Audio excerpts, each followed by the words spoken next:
মৰমৰ ছাত্ৰ-ছাত্ৰীসকল, class tutor YouTube চেনেলত তোমালোকক স্বাগতম। আজি অষ্টম শ্ৰেণীৰ বিজ্ঞান বিষয়টোৰ পাঠ নম্বৰ 15 অৰ্থাৎ অধ্যায় 15 কিছুমান প্ৰাকৃতিক পৰিঘটনা যিটো পাঠ আছে ইয়াৰ প্ৰশ্ন উত্তৰসমূহ বিতংভাৱে আলোচনা কৰিছোঁ।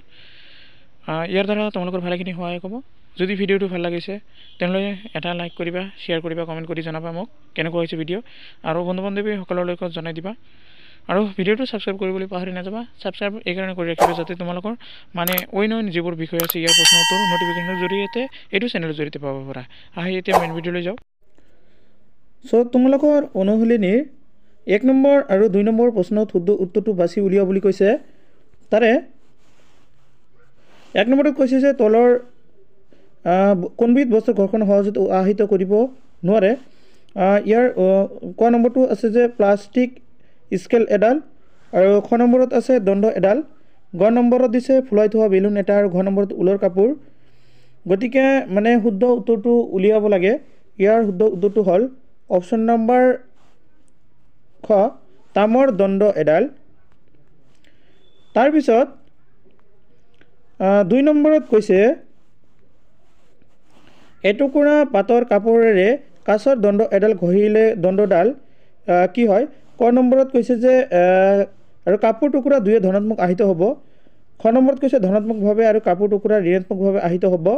গ নম্বৰত কৈছে কাপোৰৰ টুকুৰা দুয়ো ঋণাত্মকভাৱে আহিত হ'ব, আৰু ঘ নম্বৰত কৈছে ঋণাত্মকভাৱে আৰু কাপোৰৰ টুকুৰা ঋণাত্মকভাৱে আহিত হ'ব। ইয়াৰ উত্তৰটো হ'ব অপশ্যন নম্বৰ খ, ধনাত্মকভাৱে আৰু কাপোৰ টুকুৰা ঋণাত্মকভাৱে আহিত হ'ব। তোমালোকৰ 3 নম্বৰটো দিছে সঁচা মিছাৰ নিৰ্ণয় কৰা। তাৰে ক নম্বৰটো চোৱা কি কৈছে, একে আধানযুক্ত আয়নে পৰস্পৰক আকৰ্ষণ কৰে। ইয়াৰ উত্তৰটো হ'ব সঁচা যিটো হয় সেইটো মই দি দিম, এইটো হ'ব মিছা।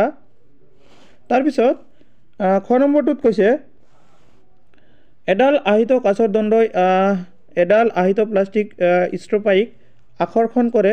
ইয়াৰ উত্তৰটো হ'ব মিছা। গ নম্বৰটোত কৈছে বজ্ৰ,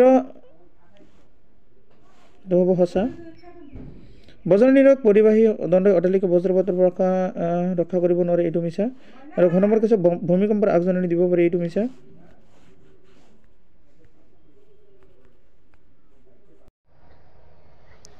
তোমালোকৰ 4 নম্বৰ প্ৰশ্নত কৈছে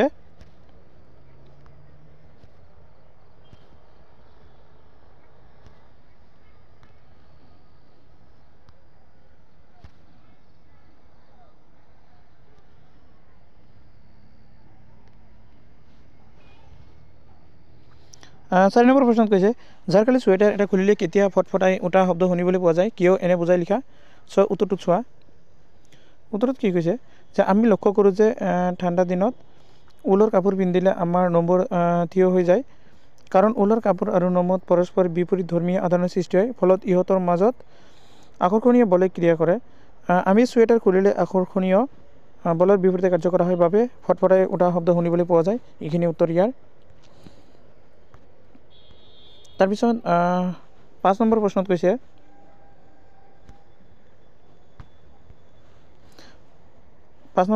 যে আহিত বস্তু এটা হাতেৰে চুলে আদানবোৰ কিয় নাইকিয়া হৈ বুজাই লিখা।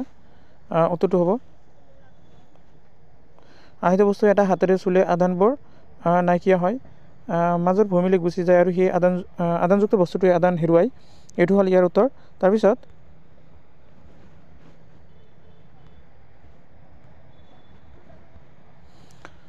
6 নম্বৰ প্ৰশ্নটোত কৈছে ভূমিকম্প বিধ্বংসী বস্তু জুখিবলৈ ব্যৱহাৰ কৰা স্কেলৰ নাম লিখা। কোনো এটা ভূমিকম্পৰ প্ৰাবল্য ৰিক্টাৰ স্কেলত 3 হ'লে ইয়াক ছিজমগ্ৰাফত এটা ধৰা পেলাবনে? ইয়ে বিস্তৰ ক্ষতি সাধন কৰিব, ইয়াৰ সম্ভাৱনা আছেনে? এইখিনি কৈছে। উত্তৰটো চোৱা। উত্তৰ কৈছে ভূমিকম্প বিধ্বংসী শক্তি জুখিবলৈ ব্যৱহাৰ কৰা স্কেলৰ নাম হ'ল ৰিক্টাৰ স্কেল। তাৰপিছত কোনো এটা ভূমিকম্পৰ প্ৰাবল্য ৰিক্টাৰ স্কেলত 3 হ'লে ই ছিজমগ্ৰাফত ৰেকৰ্ড হ'ব। ই বিস্তৰ ক্ষতি সাধন কৰাৰ সম্ভাৱনা নাই। এইখিনি হ'ল ইয়াৰ উত্তৰ। তাৰপিছত 7 নম্বৰ প্ৰশ্নত কৈছে বজ্ৰপাতৰ পৰা নিজকে ৰক্ষা কৰিবলৈ ল'বলগীয়া 3টা ব্যৱস্থাৰ বিষয়ে দিহা দিয়া। উত্তৰটো চোৱা। উত্তৰটোত কৈছে বজ্ৰপাতৰ পৰা নিজকে ৰক্ষা কৰিবলৈ ল'বলগীয়া তিনিটা ব্যৱস্থা হ'ল 1 নম্বৰটোত কৈছে ঢেৰেকনি শুনাৰ লগে লগে সুৰক্ষিত ঠাইলৈ যাব লাগে আৰু 2 নম্বৰত কৈছে ঢেৰেকনি শব্দ নাইকিয়া হোৱাৰ কিছু সময়ৰ পাছত সেই সুৰক্ষিত ঠাইৰ পৰা আহিব লাগে তাৰপিছত 3 নম্বৰত কৈছে দুৱাৰ আৰু খিৰিকী বন্ধ কৰা গাড়ীৰ ভিতৰত থকা সুৰক্ষিত এইখিনি হ'ল ইয়াৰ উত্তৰ তাৰপিছত 8 নম্বৰ প্ৰশ্নত কৈছে আহিত বেলুন এটাই আন এটা আহিত বেলুনক বিকৰ্ষণ কৰে আৰু অনাহিত বেলুন এটাই আহিত বেলুনক আকৰ্ষণ কৰে বুজাই লিখা সো উত্তৰটো চোৱা উত্তৰ কৈছে আহিত বেলুন এটাই আন এটা বেলুনক বিকৰ্ষণ কৰে কাৰণ দুটা বেলুনত একেধৰ্মী আদান আছে আমি জানো যে একেধৰ্মী আদানৰ মাজত বিকৰ্ষণ হয় আনহাতে কি কৈছে অনাবিহিত বেলুন এটাই আহিত বেলুন এটাক আকৰ্ষণ কৰে ইয়াৰ কাৰণ আদানযুক্ত বেলুনটোৰ পৰা আদানবোৰ আদানহীন বেলুনটোলৈ গতি কৰিব ফলত দুয়োৰে মাজত আকৰ্ষণ হ'ব ইয়াৰ উত্তৰখিনি হ'ব বোধহয় তাৰপিছত 9 নম্বৰ কৈছে যে 9 নম্বৰ চিত্ৰ হয় এটা সঁজুলিৰ বৰ্ণনা দিয়া যাৰ দ্বাৰা এটা আহিত বস্তু চিনাক্ত কৰিব পাৰি সো এইখিনি হ'ল তোমালোকৰ এটা চিত্ৰ এই চিত্ৰ কিতাপত আছে তোমালোকে চাই ল'বা তাৰপিছত ব্যাখ্যাখিনি দিয়া হৈছে ইফালে ব্যাখ্যাখিনি কৈছে আহিত বস্তু চিনাক্ত কৰিবলৈ ইলেক্ট্ৰস্কোপ বা বিদ্যুৎ বীক্ষণ যন্ত্ৰ নামৰ সঁজুলি ব্যৱহাৰ কৰা হয় আৰু ইলেক্ট্ৰস্কোপ নামৰ যন্ত্ৰটো একধৰ্মী আদানৰ মাজত বিকৰ্ষণ আৰু বিপৰীতধৰ্মী আদানৰ মাজত আকৰ্ষণ হোৱা নীতিৰ ওপৰত ভিত্তি কৰি সজোৱা হৈছে প্ৰথমে খালি এটা বটল লোৱা হ'ল এতিয়া বটলৰ হাফৰ খনতকৈ অলপ ডাঙৰ কাৰ্ডবোৰ্ড এটুকুৰা লোৱা হ'ল ধাতুৰ কাগজ ক্লিপ এটা সমূহ পৰাকৈ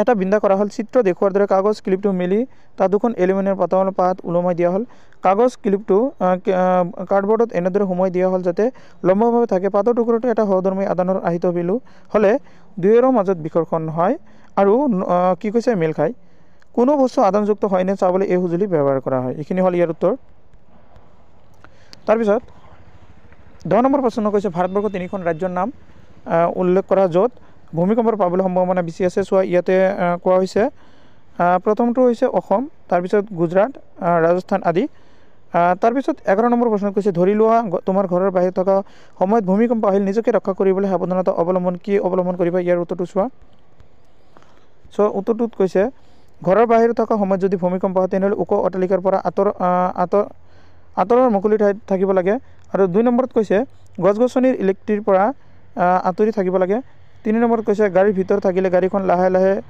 লৈ গৈ কিছু মুকলি ঠাইত ৰাখিব লাগে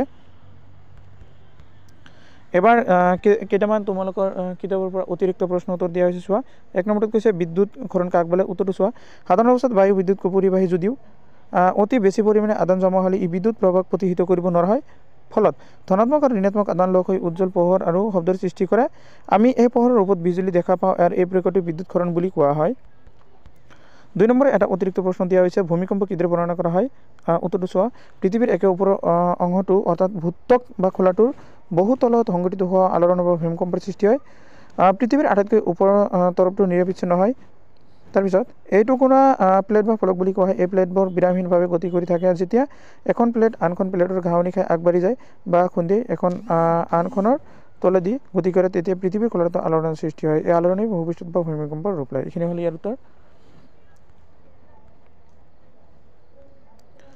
তাৰপিছত 3 নম্বৰত এটা প্ৰশ্ন কৈছে বিদ্যুতৰ আৱিষ্কাৰ ক'ত কেতিয়া হৈছিল উত্তৰটো চোৱা বিদ্যুতৰ আৱিষ্কাৰ 600 খ্ৰীষ্টাব্দৰ পূৰ্বে গ্ৰীকসকলে এম্বাৰ পানীৰ নমেৰে ঘঁহি বিদ্যুৎ উৎপাদনৰ প্ৰমাণ কৰিছিল 4 নম্বৰত এটা প্ৰশ্ন কৈছে ঢেৰেকনিৰ সময়ত বিজুলী উৎপন্ন হয় এই পৰীক্ষা কোনে কেতিয়া কৰিছিল উত্তৰটো চোৱা আমেৰিকাৰ বিজ্ঞানী বেঞ্জামিন ফ্ৰাংকলিনে মেঘত বিজুলী উৎপাদনৰ বিষয়ে চিলা উৰুৱাই সময়ত 1752 চনত প্ৰমাণ পাইছিল এইখিনি হ'ল এইটোৰ উত্তৰ